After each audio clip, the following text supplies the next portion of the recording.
ይሄም ሰው ምንድነው? ንጉስ ነው። ስለዚህ ንጉስነቱ በእግዚአብሔር ፊት የቱ ጋር ኢፌክቲቭ እንደሚሆን ተለክቶ ነው የተሰጠው። ነገር ግን ንጉስነቱ የሚያስፈልገው ለቤተ መንግስት እንጂ ለቤተ መቅደስ አይደለም። እሱ ግን ቤተ መንግስት ምን ሆነበት? አነሰበትና ምንን ማሰብ ጀመረ? ቤተ መቅደስ። አጠገባችሁ ጋር ያለውን ሰው በተሰጠ ጸጋ ልክ አስብበት፣ በወንከው ልክ አስብበት። ይሄ ግድ ስለሆነ ይሄ ሰውዬ እንደዚህ ማሰብ አልቻለማ፣ እንደዚህ መመልከት አልቻለማ። አንዳንድ ጊዜ ምን አለ መሰላችሁ በእኛ ህይወት ላይ አንዳንዴ ያሉት ነገሮች ምንድነው? እግዚአብሔር የሰጠንን ጸጋ በሰጠን ጸጋ በስፍራ በቦታ፣ ምክንያቱም እግዚአብሔር የሆነ ጸጋ ሲሰጠን ያ ጸጋ ከቦታ ጋር ከጊዜ ጋር፣ ነገር ግን እግዚአብሔር የሰጠንን ጸጋ ግን አንዳንድ ጊዜ ቦታውን አንጠቀምበትም፣ ጊዜውን አንጠቀምበትም። ነገር ግን ባልተሰጠን ጸጋ የሆነ ቦታ ላይ መሆን እንፈልጋለን። ባልተሰጠን ጸጋ ላይ መስራት እንፈልጋለን። በነገራችን ላይ እግዚአብሔር እኛን የሚሸልመን በሰጠን ጸጋ። አሜን ነው። እኛም የሚከናወንልን በተሰጠን ምንድነው? እስቲ በተሰጠን ጸጋና ጥሪ ነው በቃ። ነገር ግን እግዚአብሔር የሚሰጠን ጸጋና እግዚአብሔር የሚሰጠን ጥሪ በእኛ አመለካከትና በእኛ አስተሳሰብ ስናስበው እኛ የምንፈልገው አይነት ጥሪ ካልሆነ ወይም እኛ የማንፈልገው አይነት ስጦታ ካልሆነ በምንመኘው ስጦታና በምንመኘው ጥሪ ውስጥ ገብተን እግዚአብሔር የሰጠንን ጸጋና ጥሪ እናባክነዋለን። መሆን ያለበት ግን ምንድነው ብለን ብንል በቃ በተሰጠኝ። ምክንያቱም እግዚአብሔር ሲሰጠን ያውቀናል። አሜን ነው። እግዚአብሔር በመስጠቱ አይጸጸትም። እግዚአብሔር ሲሰጥ ትክክል ነው፣ ሲቀባ ትክክል ነው። እግዚአብሔር ሲሰጥ ኖ ይሄንን አይደለም መስጠት ያለብህ ዝናኛ የሚያደርገው ገንዘብ የሚያበላው ገብቷችኋል? ብዙ ጊዜ አይታችሁ ከሆነ በተለይ እኛ ባለንበት ምድር ላይ እግዚአብሔር አገልጋይ አድርጎ የጠራቸው የተወደዱ ወገኖቻችን ምን ያህል እግዚአብሔር በሰጣቸው ጸጋ እንደሚያገለግሉ እርግጠኛ አይደለሁም። እግዚአብሔር ግን ለሁሉ ለእያንዳንዱ ጸጋ ሰጥቷል። የኔ ጥያቄ እግዚአብሔር ጸጋ አልሰጠም አይደለም፣ እግዚአብሔር ጸጋ ሰጥቷል። የኔ ጥያቄ ግን ምን ያህል በተሰጠን ጸጋ ነው የተሰማራ ነው። እዚህ ጋር የምናየው ንጉሥ ዖዝያን የገዢነት ቅባት ተሰጥቶታል። የንጉሥነት ቅባት ተሰጥቶታል። በዚህ ቅባት ልክ ማሰብ፣ መመናነስ፣ ማገልገል ሲችል እሱ ግን ምን ማሰብ ጀመረ ማለት ነው? መቅደሱን ማሰብ ጀመረ። ማጠንን ማሰብ ጀመረ። በካህናት ቦታ ላይ መቀመጥን ፈለገ። የካህናትን አገልግሎት ተመኘ። የሌላውን አገልግሎት አትመኙ። ከተገባችሁ ጋር ታነጽበት እንጂ አትመኝ በሉ። ተፈወስበት እንጂ አትመኝ በሉ። ምክንያቱም በአንተ ልክ የተሰጠ ጸጋ ስላለ ተባባሉ። ክብር ለእግዚአብሔር ይሁን። አልቆ ይሄ ስለሆነ ማለት ነው። ለዚህ ነው መጽሐፍ ቅዱሳችን ሲናገር ምን ይላል? እግዚአብሔር ለእያንዳንዱ የእምነትን መጠን እንዳካፈለው እንደ ባለ አእምሮ እንዲያስብ እንጂ ማሰብ ከሚገባው አልፎ በትዕቢት ምን እንዳያስብ በመካከላችሁ ላለው ለእያንዳንዱ በተሰጠኝ ጸጋ ምን አደርጋለሁ? እናገራለሁ አለ ሮሜ 12:3። ይሄ ግልጽ ስለሆነ ማለት ነው። ስለዚህ የንጉሥ ዖዝያን አመለካከት ግን ምንድነው? በቃ በትዕቢት ምን እያደረገ ነው? ባልተሰጠው ነገር እያሰበ ስለሆነ ምኑ ጀመረ ማለት ነው? ሞቱ ጠንከር እያለ መጣ ማለት። ሞት ድንገት አይመጣም፣ በፕሮሰስ። ስለዚህ በመቅደስ ምን ብሎ ማለት ነው? የሚገርማችሁ በጣም የእግዚአብሔር ቃል ሲናገር ንጉሥ ዖዝያን በጣም ካደረገው ትልቅ ስህተት አንዱ መቅደስን ምን ማለት ነው? እስቲ መንፈሩ በሉ። ታዲያ መቅደስ ሰተት ብሎ ምን ሲገባ ማለት ነው? ሲገባ የሚገርማችሁ 80 ምኖች ነው የሚለው 80 ምን አንድ ካህን አይደለም የሚለው 80 ያውም እነዚህ 80 ካህናቶች ምን አይነቶች ናቸው? ጽኑዓን ይላል መጽሐፍ ሲናገር የተመረጡ ናቸው፣ ሴሌክቲቭ ናቸው። ንጉሱን ምን ማለት የሚችሉ መገዳደር የሚችሉ እነዚህ ተራ ካህናቶች አይደሉም። 80 ካህናቶች ሰላማዊ ሰልፍ ገቡበት። ምክንያቱም ንጉስ ስለሆነ ስለሚፈራ በተባበረ የክህንነት ጸጋ የካህናት ጸጋ ሆነው ምን ይሉት ጀመረ? ይህ መቅደስ ላንተ ምን አይነት፣ ይህ አገልግሎት ላንተ ምን አይነት፣ ይህ አገልግሎት የአሮን ልጆች አገልግሎት ነው። ያንተ አገልግሎት አይደለም። ስለዚህ ቦታህን ላይ ሚናህን ላይ እንዳታደርገው፣ ላንተ ክብር አይሆንልህም፣ ላንተ ሞገስ አይሆንልህም፣ አደጋ ነው እያሉ ምን አሉት? መከሩት ነው የሚለው። አጠገባችሁ ጋር ያለውን ሰው እግዚአብሔር መካሪ አያሳጣም። ያው ከፍ ባለን ጊዜ በተቀባን ጊዜ እግዚአብሔር መካሪ አያሳጣም። አሜን። ያውም ደግሞ የሚገርማችሁ 80 ሆነው እኮ 80 ሆነው አንድ ምንም አይደለም። ልንንቅ እንችላለን፣ 2 ልንንቅ እንችላለን፣ 3 ልንንቅ እንችላለን። 80 ማለት እኮ ምን ማለት ነው? 80 የእግዚአብሔር ድምፅ ማለት ነው። የጠነከረ የእግዚአብሔር ድምፅ ማለት ነው። ካህናቶች ናቸው፣ ገሰጹት።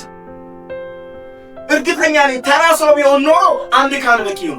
ንጉሥ ስለሆነ የሚያስፈራ ስለሆነ ስለፈሩትም ተባብሮ ተገጣጥሞ ማለት ነው። እንደዚህ እግዚአብሔር በእውነት በእግዚአብሔር ቤተ መቅደስ ውስጥ የማይገባ ነገር ሲሰራ ስናይ እንደነዚህ ካህናት እግዚአብሔር የምንሟገት ያድርገን። ቤቱ ሲደፈር ኢየሱስ አንድ ብቻውን ሆኖ እኮ ነው ገበታውን ምን ያደረገው? ሻጮችን፣ ገንዘብ መንዛሪዎችን ምን ያደረገው? ለብቻው ሆኖ ለብቻው መፍራት ነበረበት እኮ። ግን ኢየሱስ በእግዚአብሔር ቤት ሥራ ላይ አንገቱን ነው የሰጠው። ሲጀመር ለመሞት ነው የመጣው፣ ዋጋ ለመክፈል ነው የመጣው። አያመቻምችም። ብቻውን ማንም ሳያግዘው ቤቱን አጠራው፣ ቤቱን አስተካከለው። ቤቱ ወደ ተፈጠረለት ነገር መመለስ አለበት አለ። ቤቴ የጸሎት ቤት ነው አለ። እናንተ የወንበዴ ምን አደረጋችሁት አለ? መሸሸጊያ አደረጋችሁት አለ። መጽሐፍ ቅዱስን ስናጠና በዛው መቅደስ ውስጥ አንካሳ ነበረ፣ ዕውር ነበረ፣ ሽባ ነበረ ይላል። እነዚህ አንካሶች ዕውሮች ለመጸለይ ብቻ እኮ አይደለም እዛ መቅደስ ውስጥ የገቡት እኮ የገቡት ለመፈወስ ነው። ካህናቶች ግን የጦፈ ንግድ ጀምረዋል። ነገር ግን ከቀን ወደ ቀን እነሱ በገንዘብ ያድጋሉ። በዛ መቅደስ ውስጥ ደግሞ ከቀን ወደ ቀን የዕውር ብዛት፣ የአንካሳ ብዛት፣ የጨለማ ብዛት በዛ መቅደስ ውስጥ ነበር። ኢየሱስ ግን ገባ። ስለዚህ ነጋዴዎችን፣ ሸቃጮችን ከገለባበጠ ካወጣ በኋላ አንካሶችን ፈወሰ፣ ዕውሮችን ፈወሰ፣ ነፃ አወጣ። ቤቱ የፈውስ ቤት ነው። አሜን ነው። ቤቱ የፈውስ ቤት ነው። ቤቱ የልቦና አይኖች የሚከፈቱበት፣ ውጫዊም ውስጣዊም ሽባነትና ዕውርነት የሚከራከርበት ቤት ነው። ስለዚህ ኢየሱስ ወደ የእግዚአብሔር መቅደስ ወደ ተፈጠረለት ዓላማ ወደ ኦሪጂናል ዓላማው ሲመልሰው እናያለን።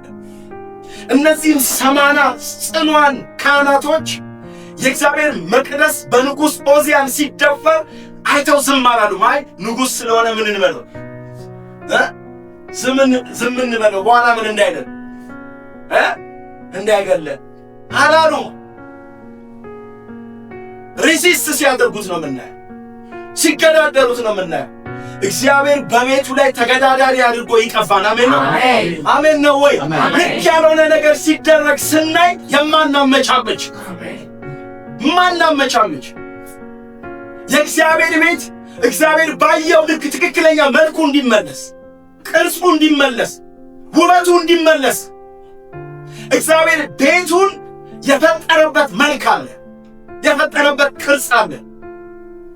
የእግዚአብሔር ቤት ሥርዓት አለው። ሐዋርያው እኮ ተናግሯል። ሁሉ በምን ይሁን? በሥርዓትና በአግባብ ይሁን ብሏል። ስለዚህ በዛ መቅደስ ውስጥ ከሥርዓትና ከአግባብ ውጭ ሆኖ ሲሰራ ሲያዩ ተቃወሙት ይላል። ምን ቢሆን ጥሩ ነው? ሲቃወሙት መፍራትና መደንገጥ ሲችል ምን አለ ይላል? ተቆጣ። አሁን እዚህ ጋር የሚገርማችሁ ነገር እዚህ ጋር የተጠቀመበትን ቁጣ ያለ ቦታው እስቲ እንደዚህ ተባባሉ። በቦታው ተቆጣ በሉ። በተሰጠ የሆነ ስልጣን በተሰጠ ጥሪ በተሰጠ ቦታ ላይ ሆነ ስትቆጣ ያምርብሃል። ያለ ቦታ ሆነ እንዴት ትቆጣለህ? ንጉሥ ዖዝያን ያለ ቦታ ሆኖ ምን ሲል ነው የሚለው መጽሐፍ ቅዱስ? ሲቆጣ እነዚህ 80 ጽኑዓን ካህናቶች እያዩት ግንባሩ ለምጾ ነው። እያዩት እየተመለከቱት አያችሁ። እግዚአብሔር ከማን ወገን ነበረ? ከካህናት ወገን ነበረ። ምክንያቱም የካህናት ስፍራቸው የት ነው? መቅደስ ነው። በስፍራቸው በቦታቸው ሆነው ስለተፋለሙት እግዚአብሔር ተዋጋላቸው። እኛ በቦታችን ሆነን የምናገለግል ከሆነ በቦታችን ሆነን የእግዚአብሔርን ነገር የምንሰራ ከሆነ እግዚአብሔር ከኛ ጋር ይሰራል። አሜን ነው ወይ? ምንም እንኳን ንጉሥ ቢሆንም እነሱ ከእግዚአብሔር ዘንድ ሆነው እግዚአብሔርን አስከበሩት። መጽሐፍ ቅዱስ ሲናገር ከዛ በኋላም ውጣ ብሎ ሲመክሩት የነበረው ሰውዬ በለምጽ እንደተመታ ሲያወቅ የሚገርመው እስኪወጣ ጨነቀው። በምን እግሬ ነው የገባሁት አለ። ቸኩሎ ነው የሚለው መጽሐፍ። እስኪወጣ ምን አለው? የሚገርማችሁ ያ ክብሩ የተመታው የት ነው? ክብሩ የተመታው የት ነው? አለ ቦታው የሚሆን ይመታል። አለ ቦታ መሆን፣ አለ ጥሪ መሆን። ጥሪ ስላልኖረው አይደለም፣ ቅባት ስላልኖረው አይደለም። አለው ባለው ቅባት። ምክንያቱም እግዚአብሔር እኛን የቀባበት ቅባት ከስፍራ ጋር ከቦታ ጋር። አንተ ላይ ያለው ቅባት ቦታ አለው፣ ከቦታ ጋር ተሰጥቷል። አሜን ነው ወይ? ሁሉ ሰባኪ አይደለም፣ ሁሉ ነቢይ፣ ሁሉ አስተማሪ አይደለም። እዚህ ቤት ውስጥ እያንዳንዱ ጸጋ አለው። ማንም በእኔ ጸጋ እንዲቀና የእግዚአብሔር ፈቃድ አይደለም። እኔም በእናንተ ጸጋ እንዲቀና የእግዚአብሔር ፈቃድ አይደለም። የእግዚአብሔር ፈቃድ ምንድነው ቢባል እግዚአብሔር በእኛ ላይ ባኖረው ጸጋ እንድንተናነጽበት፣ እንድንፈወስበት ነው። እናንተ ለእኔ፣ እኔ ለእናንተ። ምክንያቱም አሰራር ምንድነው ስለሚል፣ ጸጋ ምንድነው ስለሚል፣ አገልግሎት ምንድነው ስለሚል፣ ልዩ ነው ስለሚል፣ ግን ዓላማው ግን አንዱን አካል ማነጽ። ስለዚህ ያለ ቦታው ይሄ ድፍረት የነበረው አቅም የነበረው ጉልበት የነበረው ሰውዬ በድፍረት የገባው ሰውዬ በስብራት ወጣ። በሚገርም መልኩ የገባ ሰውዬ በለምጽ ምን አለ? ወጣ። ንጉስነቱን ይዞ የገባ ሰውዬ ንጉስነቱን አጥቶ ወጣ። ሚኖረው የነበረው ሰውዬ የማይኖረው ነው ወጣ። ዛሬ ይሄ ነገር አለ።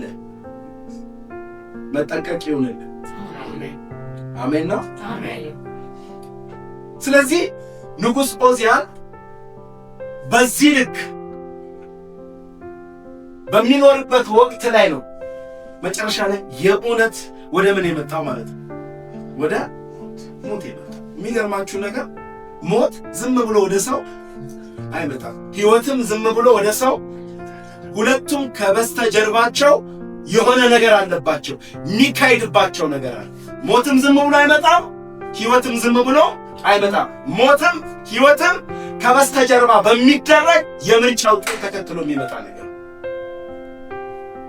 ታዲያ የሚገርማችሁ ይህንን ሐሳብ ይዘን እሱ በዚህ ልክ በነበረበት ዘመን የኢሳይያስ አገልግሎት ምን ውስጥ የነበረ